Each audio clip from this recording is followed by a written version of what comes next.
திருவாரூர் சட்டமன்ற தொகுதி பாரதிய ஜனதா கட்சி வேட்பாளர் கோவி சந்துருவை ஆதரித்து பரப்புரை மேற்கொள்வதற்காக முன்னாள் மாநில தலைவர் மற்றும் தேசிய செயற்குழு உறுப்பினர் அண்ணாமலை திருவாரூர் பழைய பேருந்து நிலையத்தில் பரப்புரையில் ஈடுபட்டார்.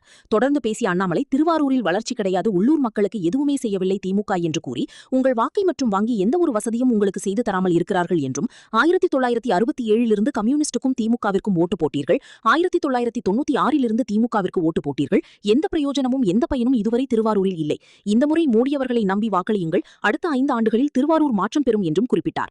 மேலும் ஸ்டாலின் அவர்களுக்கும் விவசாயத்திற்கும் எந்த சம்பந்தமும் இல்லை, நான் ஒரு விவசாயி என்று பெருமையாக சொல்லிக் கொண்டிருக்கிறார், விவசாயத்தை பற்றி எதுவுமே தெரியாமல் தன்னை ஒரு விவசாயியாக காட்டிக் கொண்டிருக்கிறார்கள், இதெல்லாம் மாற வேண்டும் என்றால் எடப்பாடி பழனிசாமி அவர்கள் முதலமைச்சராக வேண்டும் என்றும், திருவாரூருக்கு எவ்வளவு நிதி வேண்டுமோ அதை கொண்டு வருவது தாமரையோட பொறுப்பு என்றும் அண்ணாமலை கூறினார். மேலும் திருவாரூரில் என்ன பிரச்சனை இருக்கிறது என்று பார்த்தால் திருவாரூருடைய முதல் பிரச்சனையே பூண்டி கலைவாணன்தான் என்றும் குறிப்பிட்டார். இதனைத் தொடர்ந்து திருவாரூர் தியாகராஜ கோயில், கமலாலயம் குளம் எவ்வளவு அசுத்தமாக உள்ளது என்பதை பாருங்கள், நமது வேட்பாளர் கோபி சந்துரு வந்தவுடன் நேரடியாக மத்திய அரசின் பிரசாத் திட்டத்தின் மூலமாக இந்த கோயிலின் தரத்தை உயர்த்துகிறோம் என்று உறுதிமொழியையும் கொடுக்கிறோம் என்றும் குறிப்பிட்டார்.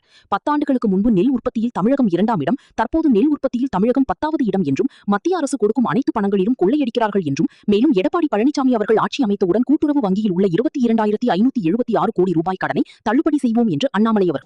அது மட்டும் இல்லைங்க, நம்முடைய திராவிட முன்னேற்ற கழக ஆட்சி வருவதற்கு முன்பு கடந்த முறை அனைத்து இந்திய அண்ணா திராவிட முன்னேற்ற கழகத்தினுடைய ஆட்சி முடியும் பொழுது பயிர்க்கடன் 12,110 கோடி ரூபாய் தள்ளுபடி செய்வோம் என்று அறிவிப்பு இருந்துச்சு.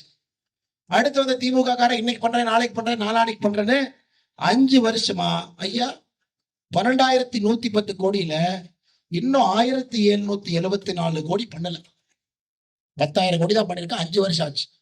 இன்னைக்கு அண்ணன் எடப்பாடி பழனிசாமி அவர்கள் அடுத்த தேர்தல் வாக்குறுதி கொடுத்திருக்கிறாங்க. நம்ம ஆட்சிக்கு வந்தவுடன் தமிழகத்தினுடைய கூட்டுறவு வங்கியில் இருக்கக்கூடிய 22,576 கோடி ரூபாய் கடனை நாங்கள் தள்ளுபடி செய்வோம்.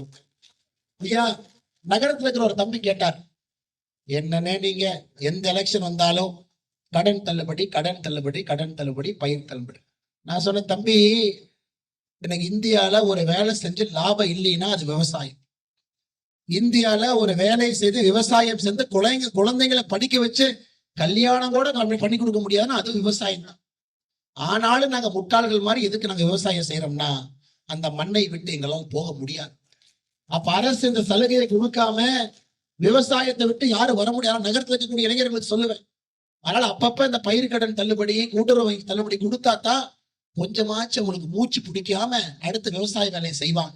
அதனால அருமை சொந்தங்களே, அண்ணன் எடப்பாடி பழனிசாமி அவர்களுடைய ஆட்சி அமைந்தவுடன் இந்த அம்புலி மாமா கதையெல்லாம் சொல்லாம நேரடியாக 22,576 கோடி ரூபாய் கூட்டுறவு வங்கியில் இருக்கக்கூடிய கடனையும் கூட உங்களுக்கு தள்ளுபடி செய்வோம் என்கின்ற மகிழ்ச்சியான செய்தியும் அந்த நேரத்தில் சொல்வது என்னுடைய கடமையாக இருக்கிறது. நம்முடைய நன்னிலம் தொகுதி பக்கத்துல இருக்குங்க ஐயா. அண்ணன் காமராஜ் ஐயா அவர்கள் முன்னாள் அமைச்சர் நம்மோடு இன்னைக்கு வந்திருக்கணும். நான் வருவதற்கு தாமதம் பண்ணால் அண்ணன் அங்க மாட்டிக்கிட்டாங்க. அருமை சொந்தங்களே, அவர் எதிர்த்து யார் நிக்கிறாங்க? எஸ்டிபிஐ கட்சி. எஸ்டிபிஐ கட்சியினுடைய தலைவராக இருக்கக்கூடிய நெல்லை முபாரக்.